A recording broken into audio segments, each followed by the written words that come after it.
নমস্কার, আমি আগমনী ক্লাসরুমে আপনাদের স্বাগত জানাই। আজকের বিষয় হলো জেন্ডার।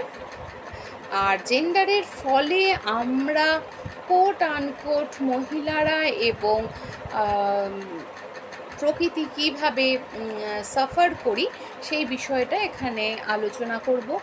এবং এটি নিয়ে আপনারা সকলেই ভাববেন। তাহলে আপনারা যদি একটু চিন্তাভাবনা করেন, একটু অ্যানালিসিস করেন, তাহলে আমরা নারীরা বা আবারও বলছি নারী বা প্রকৃতি দুটোই কোট আনকোট বলছি, একটু অক্সিজেন নিতে পারি, একটু খোলা আকাশে উঠতে পারি। তো চলুন বিষয়টা বোঝাই এবার কি বলতে চাইছি বা কি বলছি। সেটা হলো, প্রথমত জেন্ডার বলে কিছু হয় না। তার কারণ হলো ঈশ্বর নিজেই কি অর্ধনারীশ্বর, অর্থাৎ তার একটি অংশ একরকম বৈশিষ্ট্য, আরেকটি অংশে আরেক রকম বৈশিষ্ট্য। সুতরাং সেখানে কোনো আলাদা কিছু ব্যাপার নেই, একটাই সত্তা ঈশ্বর, অর্ধনারীশ্বর। আচ্ছা, এবার আসি। তাহলে আপনারা বলবেন যে পুরুষ নারী এসব কোনো ভাগ নেই। না, আবারও বলছি, পুরুষ নারী বলে কিছু হয় না। সমাজে মানুষ হয়, মানুষের তিনটে ভাগ। একজনের শরীরের গঠন একরকম, নাম্বার 2 তার শরীরের গঠন আর এক রকম, আর একজন যাদের শরীরের গঠন 1 নম্বর 2 নম্বর দুজন মানুষেরই গঠন মিশিয়ে, বা বলা যেতে পারে 1 নম্বর বা 2 নম্বর গঠনের কিছু অংশ তার মধ্যে পরিপূর্ণতা লাভ করেনি, যাই জন্য তারা ওই দুটো শ্রেণীতে যেতে পারেনি, অন্য শ্রেণীতে তারা রয়েছেন। তো এই হচ্ছে মানুষ। এবার এই যে ক্লাসিফিকেশনটা করে দেওয়া, এই যে পিতৃতান্ত্রিক সমাজ, পুরুষ মহিলা, এই কনসেপ্টটা তৈরি করে দেওয়ার পেছনে একটা রাজনীতিপূর্ণ মনোভাব রয়েছে। আবার বলছি, রাজনীতিকে কিন্তু আমি নেগেটিভ অর্থে বলছি না। আমি রাজনীতি শব্দটা কে যদি বাদ দিয়ে বলি, তাহলে বলতে পারি যে এর পেছনে একটা কূটনীতি আছে। তো এই কূটনীতিটা কি? এই কূটনীতি হচ্ছে যে সমাজের একটি অংশ যাদের কি গায়ের শক্তি বেশি, তো যাদের চেহারায় আয়তন অনেকটা বেশি, দৈর্ঘ্যে প্রস্থে অনেকটা বেশি, তারা কি করলো? তারা চিন্তা করে নিল যে আমাদের পৃথিবীতে শ্রেষ্ঠ জাতি হতে হবে।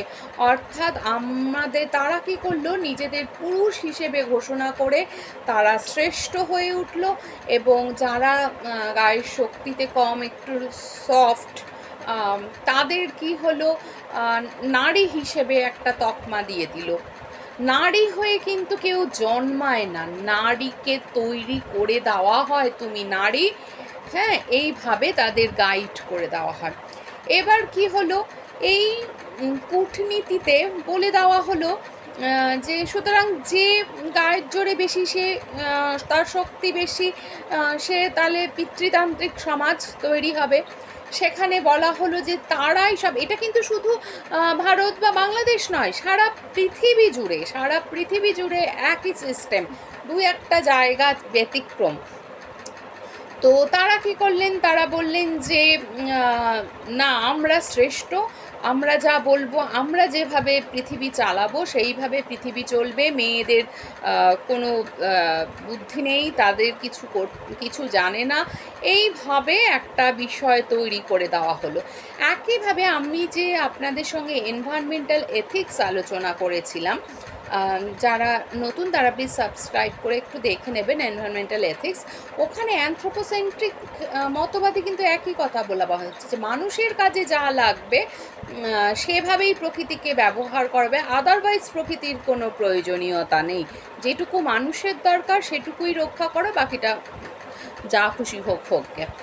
ঠিক নারীকেও একইভাবে। তাহলে না কেন? এবারে ছোট ছোট করে কটা উদাহরণ দিই, আপনাদের কাছে বিষয়টা আরও পরিষ্কার হয়ে যাবে। নাম্বার 1 কি, আমাদের দেশে বলা হলো যে নারী পড়াশুনো শিখবে না। তার কারণ কি, নারী পড়াশুনো শিখলে তারা বিধবা হবেন। তো এখন তো এত এত এত নারীরা পড়াশুনো শিখছেন, এত কিছু করছেন, মহাকাশে চলে যাচ্ছেন, বলুন তো সবাই কি তাহলে তাদের হাজব্যান্ডরা মারা যাচ্ছেন? তাহলে এটা কত ভুল ধারণা ছিল নারীদের আটকে রাখার জন্য, যে নারীরা পড়াশুনো শিখলে তারা বিধবা হবেন।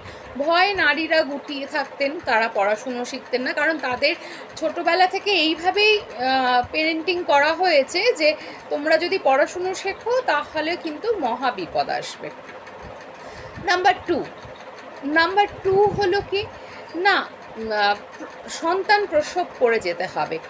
যে নারীরা সন্তান প্রসব করতে পারছে না তাদের একটা কটু কথা, কোট আনকোট বাজা একটা তকমা দিয়ে তাদের একটা একঘরে করে দেওয়ার মতো, তারা কোনো মাঙ্গলিক অনুষ্ঠানে আসতে পারবে না, তারা কিছু করতে পারবে না, ধরতে পারবে না, এই ধরনের একটা মানে এত খারাপ বিষয়ের মধ্যে তাদের ঠেলে দেওয়া হতো।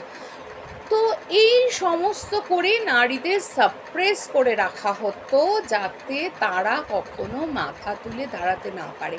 বিদেশেও ঠিক একই। ইংল্যান্ডের কথা বলি, ইংল্যান্ডে মহিলারা কিন্তু শুরুতে ওই পুতুল পুতুল ব্যাপারটাতেই অভ্যস্ত ছিলেন। বহু মহিলা যারা মানে মানে জোর করে নিজের ইচ্ছায় নিজের তাগিদে পড়াশুনোটা করেছেন, তারা কিন্তু প্রাথমিকভাবে, আজকে আমরা তাদের মাথায় তুলে নিয়ে নাচলেও প্রাথমিকভাবে কিন্তু তাদের আমরা রিজেক্ট করে দিয়েছিলাম। শুধু তা নয়, নিন্দার সঙ্গে রিজেক্ট করেছিলাম। একটা উদাহরণ বলি, শেক্সপিয়ারের ছোট বোন নাকি তার চেয়েও ভালো লিখতেন, কিন্তু তাকে এতভাবে লাঞ্ছনা গঞ্জনা করা হয়েছে তিনি সুইসাইড করতে বাধ্য হয়েছিলেন। তো সুতরাং সে যাতে আর দাঁড়াতে না পারে দাদার কাছে, তো তাকে সমাজ এইভাবেই করেছিল। তো আমরাও ঠিক তাই। আমি কদিন আগে একটি বই পড়ছিলাম, পরিযায়ী নারী ও মানবাধিকার। তো সেখানে আমি পড়ছিলাম বহুদিন আগের লেখিকা রাসসুন্দরী দেবী, তার একটা ইয়েতে বলছিলেন যে একজন মানে স্ত্রী খুব ভালো লেখেন, তার যার সাথে বিয়ে হয়েছে তো তার স্বামীও খুব ভালো লিখতেন এবং তৎকালীন পত্রিকায় লেখা টেখা ছাপা বেরোতো। তো সেখানে স্ত্রীর ভালো লিখছেন উনি মানতে পারলেন না। উনি সেখানে লিখলেন তার পত্রিকায় যে স্ত্রী হচ্ছে সংসার ধরে রাখবে এবং পুরুষ তাকে সাহায্য করবে। সেখানে যদি স্ত্রী নিজের গুণ প্রকাশ করতে শুরু করেন তাহলে পুরুষের সমান সমান হয়ে যাবেন এবং সেক্ষেত্রে সংসারে আগুন লাগতে বাধ্য। তো সেই জন্য তিনি মানে যার কথা গল্পের রাসসুন্দরী দেবী বলছেন, তিনি লেখাটা বন্ধ করে দিলেন, সেই থেকে তিনি সংসারে গুটিয়ে গেলেন। তো এই ছিল আমাদের প্রাচীন ভারত থেকে এখনও অবধি। আমরা কিন্তু বিয়ে হলে মেয়েদের শ্বশুর বাড়ি যেতে হবে। কেন আমরা এই কনসেপ্টে রাখি না যে বিয়ে হলে যদি যেতেই হয় মেয়েও যাবে ছেলেও যাবে একটা কমন প্লেসে? হ্যাঁ, তখন সবাই কিন্তু মেয়েটাকে আবার দোষারোপ করবে যে সংসার ভেঙে দিচ্ছে, কিন্তু না, এটাও তো কাইন্ড অফ সংসার ভাঙা। মেয়েরা শ্বশুরবাড়ি যাচ্ছে, তার বাপের বাড়ির সংসারটাও তো ভেঙে যাচ্ছে, তাকে তো মূল থেকে ছিঁড়ে নেওয়া হচ্ছে। তো এই জায়গাগুলো একটু ভেবে নেবেন। আবার একইভাবে কিন্তু প্রকৃতির ওপরও আমরা নিয়মিত অত্যাচার করে চলেছি। প্রকৃতিকেও যতক্ষণ সে মানে তার ফার্টিলিটি আছে, তাকে একেবারে চাষ করে করে করে করে যতক্ষণ না সে ওয়েস্টল্যান্ডে পরিণত হচ্ছে, ততক্ষণ তাকে আমরা ছাড়ছি না। This is called a kind of rape. মহিলাটি যারা রেপ করেন তারা যেমন মানে একজন মহিলাকে মেরে ফেলেন, ঠিক সেই রকমই আমরা চাষ করতে করতে করতে করতে ল্যান্ডটাকে একেবারে ওয়েস্টল্যান্ডে পরিণত না করে তাকে ছাড়ি না। ঠিক প্রকৃতির ওপরও আমরা এই রকমভাবেই অত্যাচার করি। তো এবার আসি, কিছুদিন আগেই পেপারে 2019 সালে সম্ভবত পেপারে বেরিয়েছিল যে আখ চাষে পাঞ্জাবের মহিলাদের একটি নির্দিষ্ট সময়ে তাদের শারীরিক প্রতি মাসে শারীরিক অবস্থার কারণে অশুভ হবে বলে আখ মানে কাটতে দেওয়া হতো না, এবং এই কদিন তাহলে তাকে পে করা হোক, বেশ তাকে ধরতে দেওয়া হবে না, কিন্তু তাকে পে করা হোক। তার রোজগার যদি বন্ধ করে দেওয়া হয় তাহলে চলবেটা কী করে, সে খাবেটা কী করে? তখন মহিলারা ঠিক করেছিলেন যে তারা তাদের ইউট্রাস কেটে বাদ দিয়ে দেবেন। হ্যাঁ, তো এই রকমভাবেই কিন্তু প্রতি মুহূর্তে মানে লিঙ্গভেদ কিন্তু প্রকৃতি এবং নারীদের ওপর টর্চার করে চলেছে, যেটার বাস্তবিক কোনো অস্তিত্বই নেই। এটা শুধুমাত্র কূটনীতি প্রয়োগ করার জন্য তৈরি হচ্ছে। আজ সারা বিশ্বের মেয়েরা কিন্তু যে বিভিন্ন সময়ে যে অত্যাচার সহ্য করে চলেছে বা আগে চলেছেন, এখনও যারা চলছেন, তারা কিন্তু প্রত্যেকে কূটনীতির শিকার। তাই এবং মেয়েরাও কিন্তু এই অংশে, মানে মেয়ে শব্দটা আমি কোট আনকোটই ব্যবহার করছি, যেহেতু সমাজ মেয়ে বলছেন এবং আপনাদের বুঝতে সুবিধে হবে।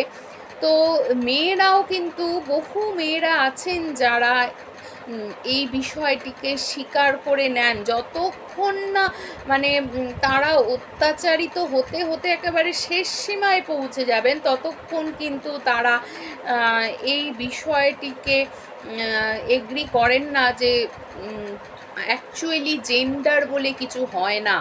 নারী হিসেবে মানে নারী তৈরি করা হয়, পুরুষ তৈরি করা হয়। ঠিক আছে? তো প্লিজ আজ থেকে একটু ভাবুন, নারী পুরুষ এই বিষয়গুলো বা মধ্যবর্তী শরীরের গঠন সম্পন্ন মানুষ, এইগুলো একদম মানে নিজেদের মাথা থেকে মন থেকে বার করে দিন। আমরা সবাই মানুষ, এটাই বড় কথা, এবং আমাদের জাগিয়ে তুলতে হবে মনুষ্যত্ব, এটাই বড় কথা। এবং প্রকৃতিকে রক্ষা করা এবং প্রকৃতিকে যত্ন করা, প্রকৃতিকে আমাদের নিজেদের কাজে ব্যবহার করা, এই সব কিছুই আমাদের মানবাধিকার। তাই সেই অধিকারটিকে যথাযথ ব্যবহার করুন, অধিকারের অপপ্রয়োগ করবেন না। তো চলুন, ভালো থাকুন, সুস্থ থাকুন, সচেতন থাকুন, এবং একটু চিন্তাশীল মানুষ হয়ে যদি আমরা বাঁচতে পারি তাহলে অনেকটাই বেটার লাইফ আমরা পেতে পারি। তো আজকের মতো এইটুকুই, কালকে আবার একটু অন্য বিষয় নিয়ে আলোচনা হবে। নমস্কার।